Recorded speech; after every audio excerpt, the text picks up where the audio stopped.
Bugbog sarado ang isang lalaki matapos mang-hostage ng isang batang babae sa Parañaque. Paliwanag ng suspect na gawa niya ang krimen matapos siyang hiwalayan ng kanyang misis. Balita hatid ni Jomer Apresto. Kuha ang video na yan sa bahagi ng Barangay Don Galo sa Parañaque City nitong linggo. Makikita ang isang lalaki na bigla na lang sinunggaba ng isa pang lalaki hanggang sa kinuyog na siya ng taong bayan. Nakatakbo pa palayo ang lalaki. Na-corner siya ng mga tao at muling kinuyog. Ayon sa pulisya, hostage taker ang lalaking ginulpi sa video. Habang ang lalaki na unang sumunggab sa suspect, isang pulis na nakasibilyan. Bago ang insidente, makikita ang 43 anyos na suspect na pumasok sa Bulungan Public Market pasado alas 12 ng tanghali. Paglabas niya, bit-bit na niya ang 2 taong gulang na babaeng biktima na katabi noon ng kanyang magulang na taga-tiktik sa palengke. Sinubukan pang pigilan ng mga tao ang suspect pero hindi sila gaanong makalapit dahil may nakatutok na kutsilyo sa biktima. Bigla napasugod dito yung tatay mismo ng bata at humingi po ng sukulolo sa amin.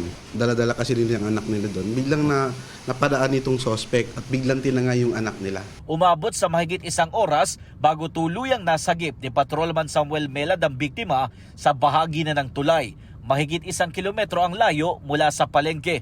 Nagtamo ng mga galos ang biktima. Sugatan din ng pulis matapos niyang awati ng mga gumugulpi sa suspect at makuha ang kutsilyo na nalaglag nito.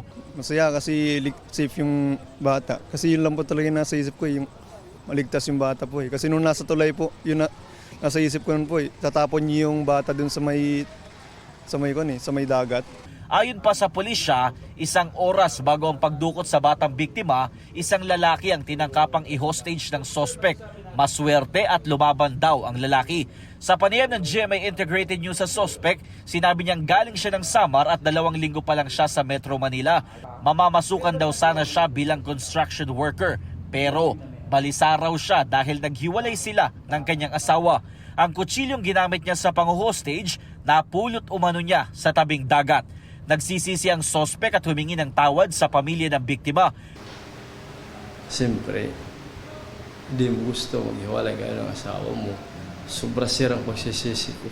Maharap ang suspect sa patong-patong na reklamo tulad ng serious illegal detention, child abuse, alarm and scandal at illegal possession of bladed weapon. Sumailalim naman sa assessment ang biktima kaugnay sa trauma na posibleng iniwan ng suspect. Jomer Apresto nagbabalita para sa GMA Integrated News.